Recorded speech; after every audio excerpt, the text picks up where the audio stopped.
ജന്മം നൽകിയ മാതാവിനെ കൊന്ന മകൻ. ആ മകൻ മയക്കുമരുന്നിന് അടിമയായിരുന്നു.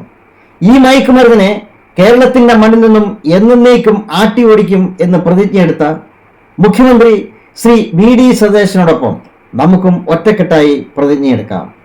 ഹലോ വേൾഡ് ചാനലും ഈ പ്രതിജ്ഞയോടൊപ്പം ചേരുന്നു. ജന്മം നൽകിയ മാതാപിതാക്കളെ കൊല്ലുന്നു. കഴിഞ്ഞ ദിവസം ഒരു ഡ്രഗ് അഡിക്റ്റ് പറഞ്ഞത്, ഞാൻ എന്റെ അമ്മയെ കൊന്നു. ആരാ അമ്മ?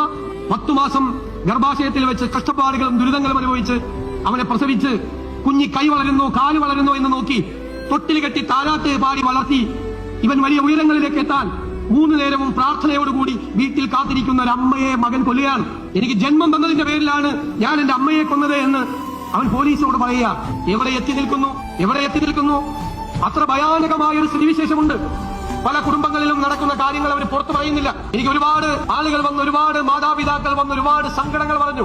ഞാൻ നിയമസഭയിൽ പ്രതിപക്ഷ നേതാവായിരിക്കുമ്പോൾ ഞങ്ങൾ ഈ വിഷയം നിയമസഭയിൽ കൊണ്ടുവന്നു.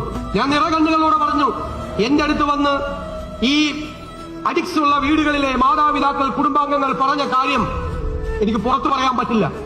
ആ കുടുംബങ്ങളിൽ അവരനുഭവിക്കുന്ന ദുഃഖം, അവരനുഭവിക്കുന്ന പീഡാനുഭവങ്ങൾ നമുക്ക് വിശേഷിപ്പിക്കാൻ കഴിയില്ല.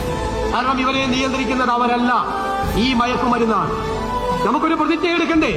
ഈ മയക്കുമരുന്നിനെ നമ്മൾ കേരളത്തിന്റെ മണ്ണിൽ നിന്ന്, നമ്മൾ ഈ ശൃംഖലയെ നമ്മൾ ആട്ടി ഓടിക്കുക തന്നെ ചെയ്യും. ഒരു സംശയവും വേണ്ട. അത് ഈ നാടിന്റെ യുവത്വത്തിന് വേണ്ടി ഈ നാട് മുഴുവൻ ഒറ്റക്കെട്ടായി എടുക്കുന്ന ഒരു തീരുമാനമാണ്. ഈ കേരളത്തിന്റെ മണ്ണിൽ ഈ മയക്കുമരുന്ന് ശൃംഖലയെ, ഈ മാഫിയയെ നമ്മൾ വാഴാൻ അനുവദിക്കില്ല. നിങ്ങളുടെ മാതാപിതാക്കൾ നിങ്ങളെ കുറിച്ച് എത്രയോ വലിയ സ്വപ്നങ്ങളാണ് കാണുന്നത്. നിങ്ങൾ വളർന്നു വലുതായി വരുമ്പോൾ വലിയ ഉയരങ്ങളിലേക്ക് എത്തണം എന്നവർ പ്രാർത്ഥനയോടുകൂടി കാത്തിരിക്കുമ്പോൾ നിങ്ങൾ മയക്കുമരുന്നിന്റെ അടിമയായി നിങ്ങളുടെ ആരോഗ്യം തകർത്ത് നിങ്ങളുടെ ജീവിതം തകർത്താൽ പിന്നെ ആ മാതാപിതാക്കൾക്ക് പിന്നെ ജീവിതത്തിൽ ബാക്കി എന്താണുള്ളത്?